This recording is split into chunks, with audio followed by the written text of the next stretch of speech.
नमस्कार सभी को। आप लोग ने इससे पहले समांतर श्रेणी, गुणोत्तर श्रेणी ये अध्याय पढ़ा, वो भी आपका थोड़ा बहुत टेंथ से जुड़ा था। अब हम नया अध्याय पढ़ने वाले हैं, वो भी हमारा जो हमने टेंथ में जो हमारी नॉलेज है वही आगे बढ़ाएगी। तो अगला पार्ट है हमारा सरल रेखाएं।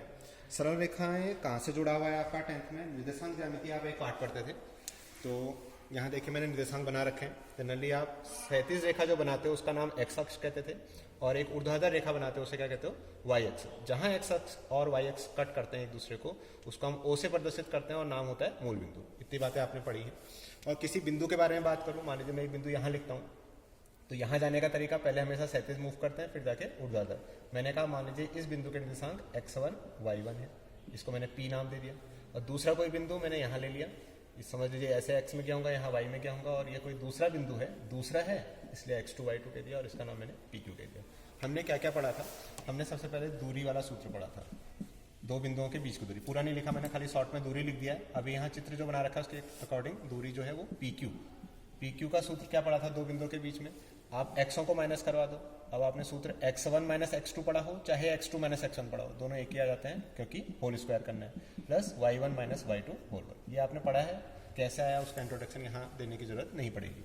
ठीक, ये दूरी होगी, इसकी हेल्प से आपने कई प्रश्न वहाँ हल किए थे।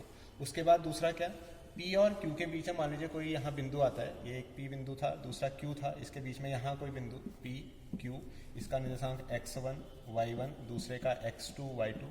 ये एक नया बिंदु मैंने प्राप्त करना है जिसको मैंने फिलहाल R नाम दिया और xy कह दिया इसके निर्देशांक। और ये जो बिंदु है आपके पास R वाला, ये इसको m1 और m2 के अनुपात में कट करता है। तब क्या आता था? अंतःविभाजन और बाह्य विभाजन वाले सूत्र होते थे।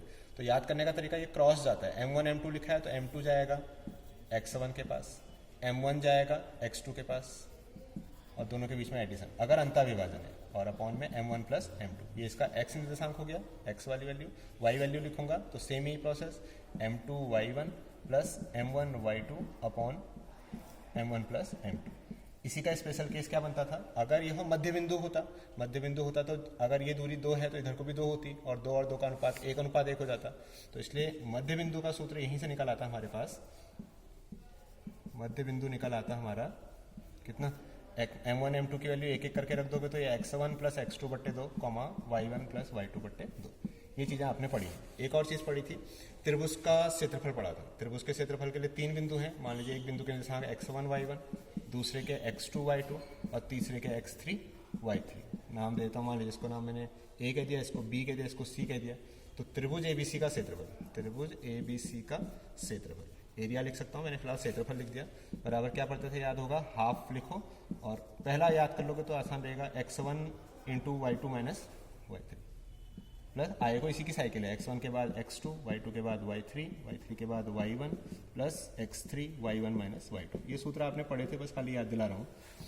और इसी में एक स्पेशल केस ये बन जाता था, अगर ये त्रिभुज का होता तो इस तरह से, लेकिन अगर ये तीसरा बिंदु यहाँ ना होकर के इसी रेखा पर हो जाए, इसी रेखा पर हो जाए तो क्या त्रिभुज बन पाएगा? नहीं बन पाएगा। इसलिए संरेख वाला एक प्रश्न आता था, अगर 3 बिंदु संरेख होते हैं, यदि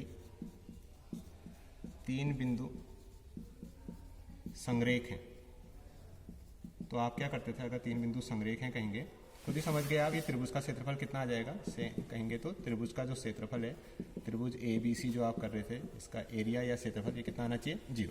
तो अगर हमें प्रश्न हल करने के लिए आता था क्षेत्रफल निकालो, तो हम वैसे निकालते थे। हो सकता है कभी कैलकुलेशन करके नेगेटिव आता है, तो यहाँ थोड़ा अलग बता देता हूँ, यहाँ आप इसमें क्या लगा लेना, मॉड लगा लेना, ठीक है, क्योंकि कभी भी क्षेत्रफल ऋणात्मक नहीं हो सकता। और इसी का एक क्वेश्चन ये बनता था कि संरेख है दिखाने हैं, तो आप क्षेत्रफल निकालते थे, 0 आता था। ये आपका केवल 10th का इंट्रोडक्शन है। इसी को अभी आगे बढ़ाता हूँ। अब देखिए आगे यहाँ क्या पढ़ना है हमने, रेखाएं कैसे बनेंगी। अब देखिए हमने लाइन पढ़नी है, इसमें पहला टॉपिक आपका रेखा की मैंने ढाल पता करनी है। ढाल को ही प्रवणता भी कहते हैं, और अगर मैं डायरेक्ट नोटेशन यूज करूँ तो प्रवणता को m से लिखा जाता है। ठीक हो गया, ढाल कहते हैं, ढाल को ही प्रवणता कहते हैं। प्रवणता को किससे प्रदर्शित करते हैं? m से, और इंग्लिश में कहेंगे तो स्लोप कहते हैं। ढाल को क्या कहते हैं? झुकाव होगा ना उसका, इसलिए स्लोप कह दिया। तो देखिए ये XY एक्सिस बनाए मैंने, निर्देशांक ज्यामिति में पढ़ना है।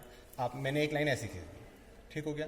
जरूरी नहीं लाइन ऐसी जाए, आप किसी दूसरे तरीके से बना सकते हो। तो लाइनें चाहे किसी भी रूप में आप ड्रॉ करो, क्या चीज़ आपने ध्यान देनी है अगर ढाल के बारे में बात करनी है। ये रेखा जैसे मैंने ड्रॉ करी तो एक्स अक्ष से, कहाँ से?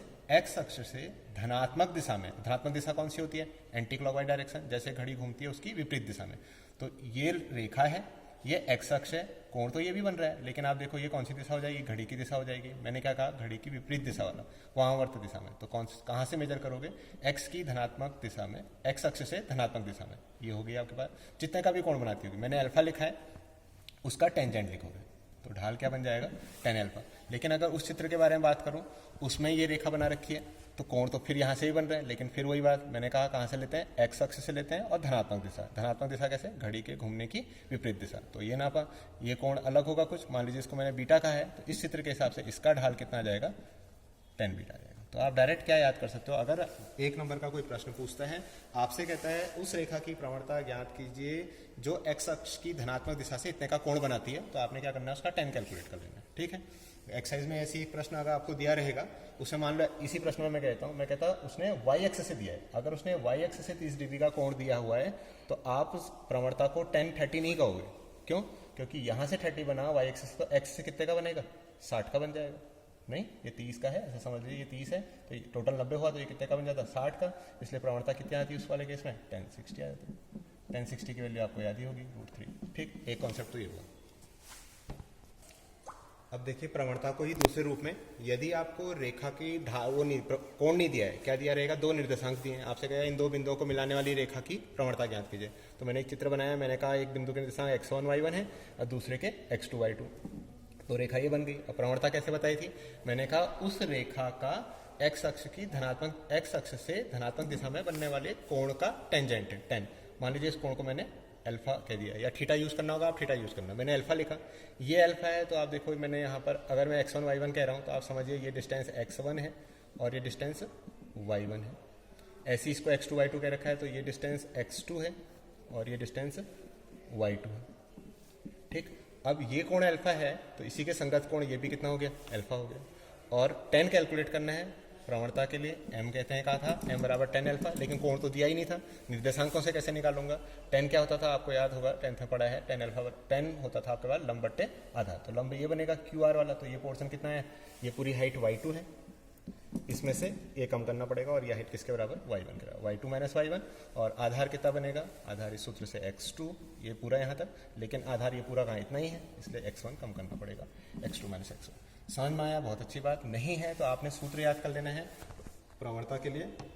अगर निर्देशांक x1 y1 x2 y2 दिए होंगे, तो आप उसका प्रवणता कैसे निकालोगे, ऊपर अंश में क्या लिखोगे, y लिखोगे और हर में x लिखोगे, y2 माइनस y1 बट्टे x2 माइनस x1।